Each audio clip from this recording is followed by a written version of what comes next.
పచ్చిమిర్చి, నువ్వులు, శనగపప్పు,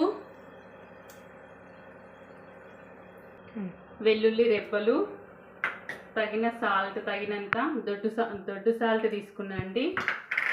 పసుపు, ఇది వామ, లవంగాలు, మిరియాలు 2, ఇంగువ,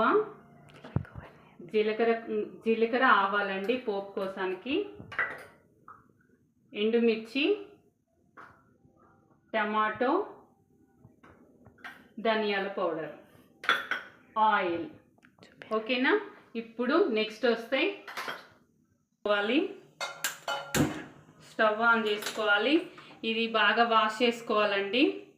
వాష్ చేసుకొని చట్నీ కదా ఇలానే వేసుకోవాలి, కడిగేసుకోవాలి 2-3 టైమ్స్. ఎందుకంటే దీంట్లో చిన్న చిన్న ఇసుక ఉంటుంది, ఆకులలో పురుగులు కూడా ఉంటాయి ఫ్రెండ్స్. ఇప్పుడు ఇది గొంగూర వేసినాం కదా ఆకులు. నెక్స్ట్ పచ్చిమిర్చి వేసుకోవాలండి తగినంత. ఈ వైట్గా ఉంది కదా, దీంట్లో కారం ఉండదు కాబట్టి నేను కొన్ని ఎక్కువ వేసుకున్నా ఫ్రెండ్స్, ఎందుకంటే ఇది పులుపు ఉంటుంది కదా. ఇప్పుడు ఈ గొంగూరలో ఇప్పుడు పులుపు అనేది ఇంతకుముందులాగా ఉండలేదండి, అందుకని నేను ఒక 2 టమాటోస్ కట్ చేసి వేస్తున్నా పులుపు కోసానికి.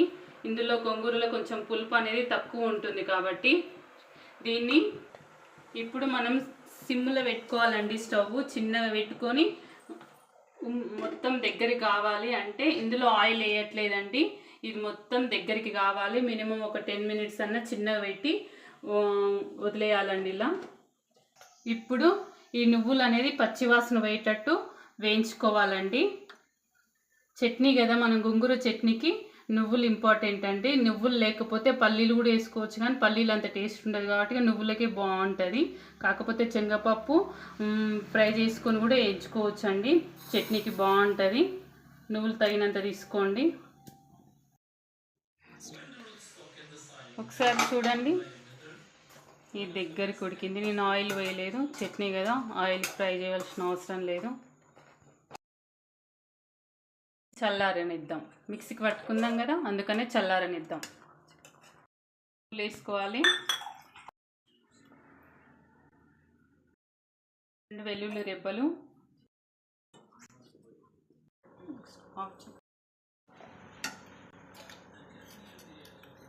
పసుపు, సాల్ట్, ఆమ, లవంగాలు. ఇది కలుపుకొని మిక్సీకి పట్టాలండి. నువ్వులు ఉంది కదా, దీంట్లో వేసుకొని మిక్సీకి పట్టాలి.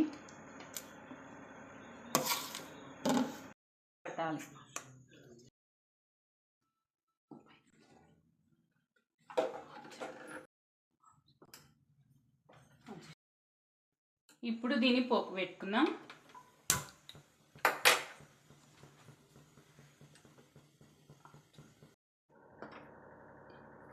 ఇప్పుడు ఫస్ట్ ఇంగువ వేసుకుందామండి ఆయిల్లో. నెక్స్ట్ వస్తే శనగపప్పు పోపుకి,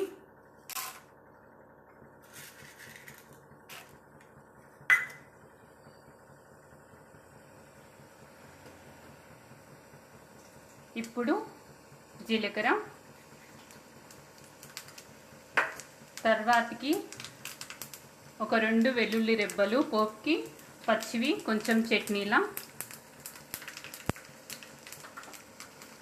ఇప్పుడు వట్టి మిరపకాయలండి, ఎండుమిర్చి,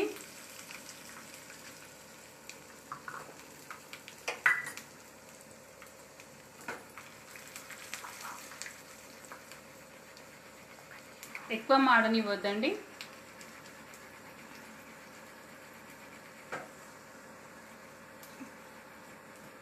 కొత్తిమీర కానీ వేసుకోవచ్చు, కాకపోతే ఇది ఆల్రెడీ ఆకు కర్రీ కదా, అంటే గొంగూర చట్నీ కదా, గ్రీన్ కదా అన్నట్టు నేను వేయలేదు.